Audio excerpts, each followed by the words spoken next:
Bismillahirrahmanirrahim. Alhamdulillahi rabbil alamin. Wassalatu wassalamu ala asrafil anbiya'i wal mursalin Sayyidina wa maulana Muhammadin wa ala alihi wa sahbihi wa man tabi'ahu bi ihsanin ila yaumiddin. Subhanaka la ilma lana illa ma 'allamtana innaka antal alimul hakim. Rabbi shrah li sadri wa yassir li amri wahlul 'uqdatam min lisani yafqahu qawli. Assalamu alaikum warahmatullahi wabarakatuh.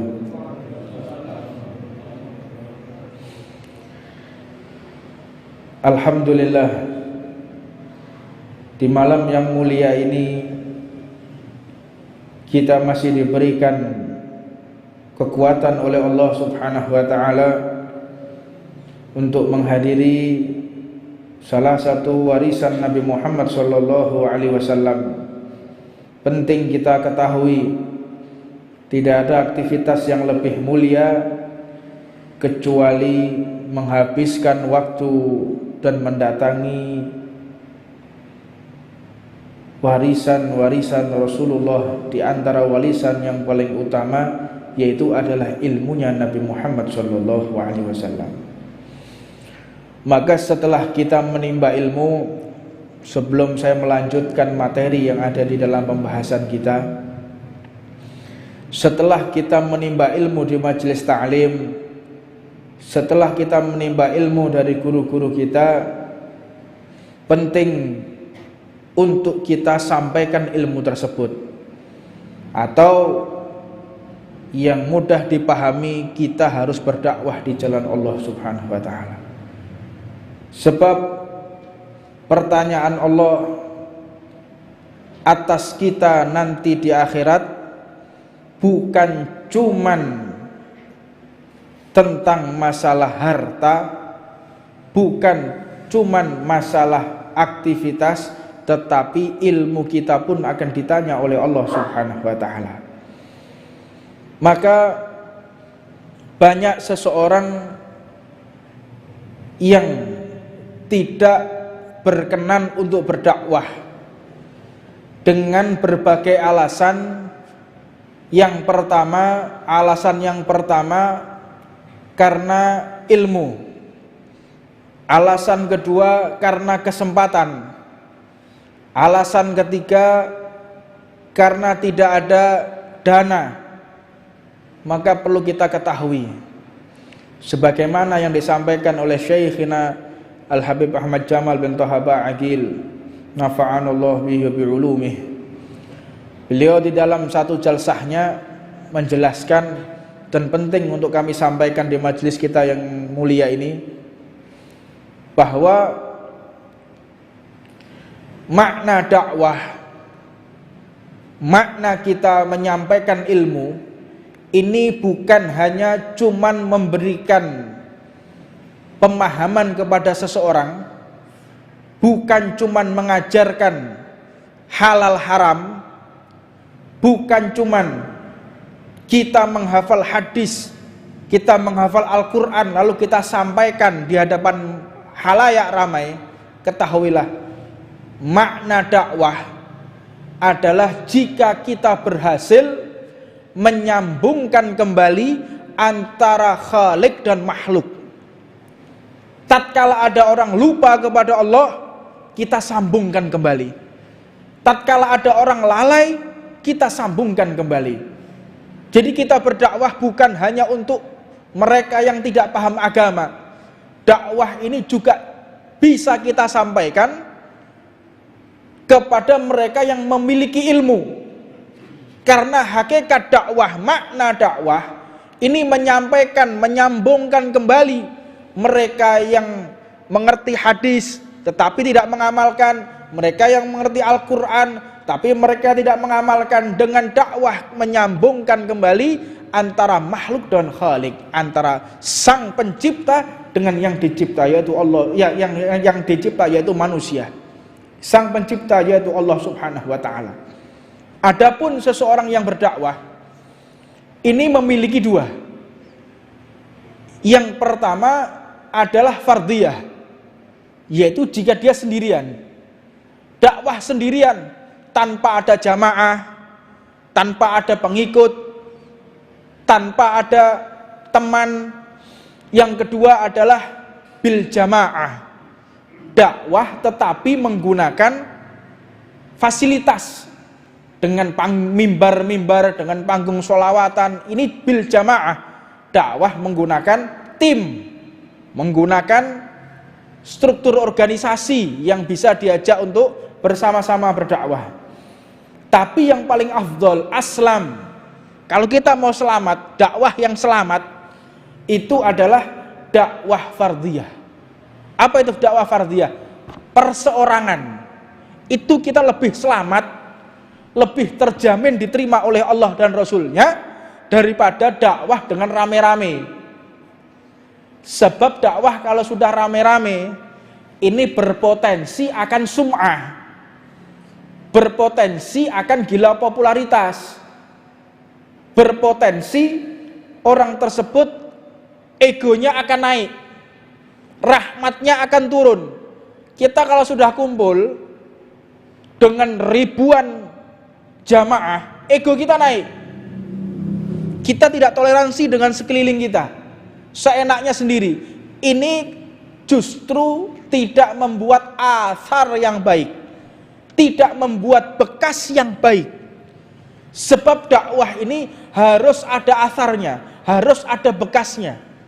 Sebagaimana para sahabat Nabi Muhammad SAW, mereka ketika selesai mendengarkan tausiah, mendengarkan ucapan Nabi Muhammad, atharnya itu sampai ke anak cucunya, bekasnya itu sampai ke anak cucunya.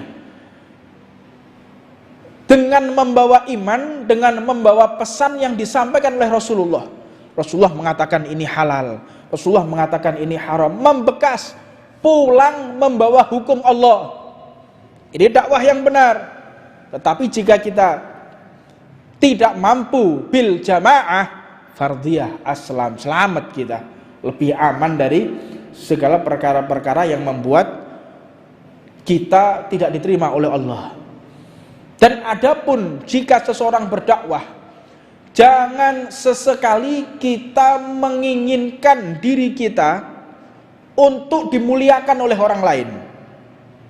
Ini penyakit mereka yang berdakwah di jalan Allah, minta diistimewakan, minta disambut, minta untuk diperhatikan. Ini bukan jalan dakwah Rasulullah sallallahu alaihi wa ala alihi wasallam. Mereka para pendakwah, sebagaimana yang disampaikan oleh maha guru kita, guru mulia Al-Habib Umar bin Muhammad bin Salim bin Hafidh, pengalaman ketika beliau hadir di kota Tuban pada beberapa tahun yang silam, tepatnya di depan Masjid Muhdhar ini, beliau berdakwah menggunakan bahasa Arab. Secara mayoritas yang mendengarkan tidak bisa berbahasa Arab, tapi yang hadir semuanya menangis ketika beliau menyampaikan tenang, ketika beliau menyampaikan diam, ketika beliau menyampaikan seolah-olah paham apa yang disampaikan oleh Habib Umar. Artinya apa? Tidak tahu. Ini praktek di lapangan. Artinya apa yang disampaikan Habib Umar? Tidak tahu. Sebelum diterjemahkan apa? Nggak ada yang paham. Tapi mereka pada nangis. Mereka teringat dosa-dosa. Mereka teringat orang tua mereka. Mereka teringat perkara-perkara wajib yang belum dikerjakan. Subhanallah. Maka beliau pun mengatakan, dakwah, jika kita merasa lebih mulia dari orang yang hadir, maka tidak akan sampai ilmunya Nabi Muhammad.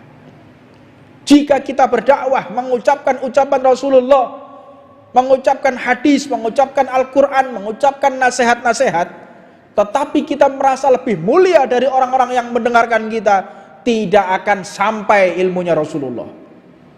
Mana mungkin kita ingin mentransfer cahaya Allah, yang mengajar ingin mentransfer cahaya Allah, ingin mentransfer cahaya Nabi Muhammad, tapi di dalam hatinya ada kesombongan, di dalam hatinya ada ego yang tinggi, di dalam hatinya merasa lebih mulia dari orang yang lain. Mana mungkin cahaya tersebut akan sampai? Tidak mungkin, akan hilang di tengah jalan dan tidak akan bisa diamalkan bagi orang yang mendengarkan ilmu tersebut. Maka kita mendengar cerita Al-Habib Muhammad bin Idris Al-Habsyi. Ketika beliau berdakwah, ada Al-Habib Abu Bakar bin Yahya di Surabaya. Waktu itu di zamannya Al-Habib Muhammad bin Idris Al-Habsyi. Beliau Abu Bakar bin Yahya ini seorang mutakallim, pandai sekali untuk ceramah. Sampai-sampai beliau itu gemes, saya ingin menyampaikan dengan apa yang saya lihat di Surabaya ini. Banyak orang yang membuka aurat, banyak umat Islam yang campur baur, banyak umat Islam yang saling bersalaman, banyak orang Islam yang saling berbonceng-boncengan, banyak umat Islam yang meninggalkan sholat. Gemes, ingin menyampaikan ilmunya Rasulullah, ingin berdakwah. Seorang Habib Muhammad yang masih muda, masih semangatnya tinggi, dipahami oleh Habib Muhammad bin Idris Al-Habsyi. Habib Abu Bakar bin Yahya semangatnya masih tinggi, dipahami oleh Habib Muhammad bin Idris Al-Habsyi. Ketika dipahami, dikasyaf, dilihat, oh orang ini ingin dakwah. Maka akhirnya selesai dakwah, selesai menyampaikan, selesai di rauhah, selesai rauhah, Al-Habib Abu Bakar bin Yahya dipanggil oleh Habib Muhammad bin Idris Al-Habsyi. Ya waladi, wahai anakku, kemari. Aku mengerti apa yang ada di dalam hatimu, dan aku sudah sampaikan apa yang ada di dalam hatimu masuk ke dalam mereka satu persatu yang hadir. Ini kita diajarkan, dakwah itu bukan pandai kita merangkai kata. Dakwah itu bukan pandainya kita menyusun kalimat. Tetapi dakwah yang benar itu tatkala kita bisa ikhlas di hadapan Allah Subhanahu wa taala. Tatkala kita bisa membersihkan hati, tatkala kita benar-benar tidak ada sum'ah gila popularitas, benar-benar ingin menyampaikan ilmunya Rasulullah tanpa ada nafsu, maka disitulah Allah Subhanahu wa taala menurunkan hidayah kepada mereka yang ada di sekeliling kita sebelum kita berbicara. Sekarang banyak orang berbicara tidak membawa hidayah, justru membawa perpecahan. Orang berbicara justru membuat terpecah umat Rasulullah. Orang berbicara justru membuat si pendengarnya mengganti posisi duduknya atau sampai mereka keluar dari majelis. Apa sebab? Introspeksi dirimu. Apa yang telah engkau lakukan di balik majelis? Apa yang telah engkau lakukan ketika sendirian? Apakah engkau sesuai dengan para salafmu? Apakah engkau sudah sesuai dengan mereka yang dekat kepada Allah Subhanahu wa taala? Jika tidak, evaluasi dirimu dan introspeksi dirimu serta perbaiki diri kita semua.